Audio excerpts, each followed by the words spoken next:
सभी को नमस्ते। मेरा नाम है सत्यम श्रीवास्तव आर्य। और क्या चल रहा है भाइयों लॉकडाउन में, क्या हाल है सबके। तो आज हम जो पढ़ने वाले हैं वो एक तो पहली बात फिजिक्स और केमिस्ट्री के लिए बहुत ज़्यादा इम्पोर्टेंट है और तुम्हारी लाइफ के लिए भी बहुत ज़्यादा इम्पोर्टेंट है। यदि तुम लोग भी पढ़ते नहीं हो या फिर कोई जॉब कर रहे हो, प्रोफेशनल हो या कुछ भी करते हो यार, मैं तुम्हारी लाइफ के लिए बहुत इंपॉर्टेंट होने वाला है।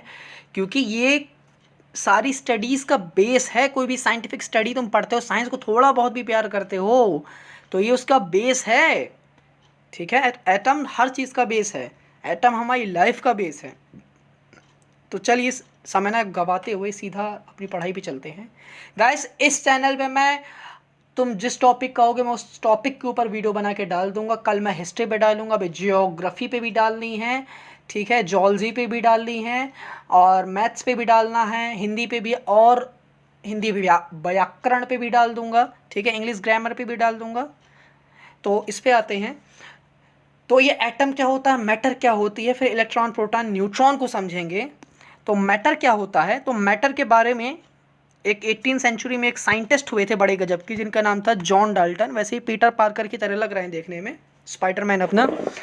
तो इन्होंने एक थ्योरी रखी जिन्हें डाल्टन्स एटॉमिक थ्योरी कहा गया। इन्होंने कहा anything which occupies the space and convey a mass that calls a matter. यानी कोई भी ऐसी चीज़ जो स्थान घेरती है और वजन रखती है या भार रखती है, वो तत्व कहलाती है, पदार्थ कहलाती है।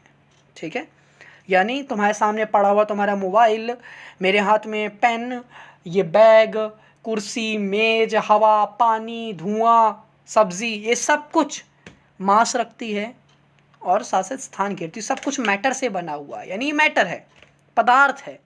अभी जो मैटर है, अब इस मैटर को भी काटना शुरू किया जाए। उदाहरण के लिए मेरे सामने सेब रखा है, मैं उसको काटना शुरू करूँ तो बारीक बारीक बारीक बारीक बारीक बारीक बारीक बारीक एकदम, वो होता नहीं है कौन सा स्कोप होता है, स्कोप से भी काटना शुरू करूँ, ठीक है, बाइनोस्कोप से भी काटना शुरू कर दूँ, एकदम छोटा छोटा छोटा छोटा एकदम जर्म के शकल में ले आऊँ, ठीक है, तो फिर वो कटना बंद हो जाएगा। तो वो उस अवस्था को, जो सबसे छोटी अवस्था है, उसको कहते हैं एटम। क्या कहते हैं? एटम, यानी अणु। सबसे छोटी अवस्था किसी भी मैटर की, किसी भी पदार्थ की। ठीक है, तो ये जॉन डाल्टन जी ने कहा। ऐसी ही एक सेम थ्योरी एक इंडियन साइंटिस्ट ने दी। उनका नाम क्या था? गूगल आज उनको महर्षि कर्नाड कहता है। और महर्षि कर्नाड ने भी यही सेम थ्योरी अपोज की अपनी बुक वैशेषिक सूत्रास में। ठीक है, ये 256 BC में इनका जन्म हुआ था। इन्होंने तब ये एटॉमिक थ्योरी दी थी उसके ही आसपास, और ये जॉन डाल्टन के 2500 साल पहले दी गई थी। ठीक है, महर्षि कर्नाड ने सेम थ्योरी दी थी। इसका मतलब ये नहीं कि जॉन डाल्टन आके चुरा के ले गया, तो ये बेवकूफ़ी है। इन्होंने अपनी थीसिस पे दी थी, वो अपनी थीसिस पे दी थी, बस लैंग्वेज का अंतर है यार। कोई भी कुछ भी दे सकता है। ज़रूरी थोड़ी ना कि ग्रेविटी आपको पता तो मुझे नहीं पता चलेगी, सबको पता चलेगी कि वो हर जगह है, वो सर्वत्र है ना। भाषाएं अलग हो सकती हैं। ठीक है, तो ये एटम था। अब कुछ टाइम बाद फिर कुछ वैज्ञानिकों के चुल्ल मची चुन्ने काटे, तो उन्होंने और ज़्यादा रिसर्च की। अब उस एटम को भी उन्होंने जूम करना शुरू किया, काटना शुरू किया, तो उन्हें पता चला ना ना ना ना ना, अभी एटम पे नहीं रुकना, एटम के अंदर भी कई सारे तत्व हैं। तो एक वैज्ञानिक हुए रदरफोर्ड।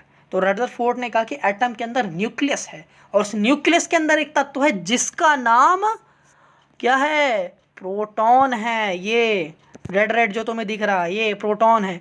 अब इसके बाद और सारे वैज्ञानिक खुजली मची कि भाई इतना फेम पा रहा है, नोबल वोबल पा चुका, मैं भी करूँगा।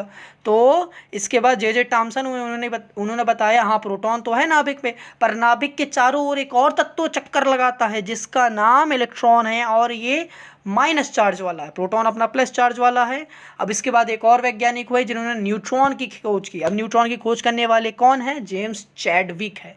गाइस, मैं आपको एक ऐसा सूत्र दूंगा कि तुम लोग अपनी ज़िंदगी पे मर जाओगे, लास्ट सांस पे भी होगे, पर कभी इन तीन वैज्ञानिकों का नाम नहीं भूल पाओगे।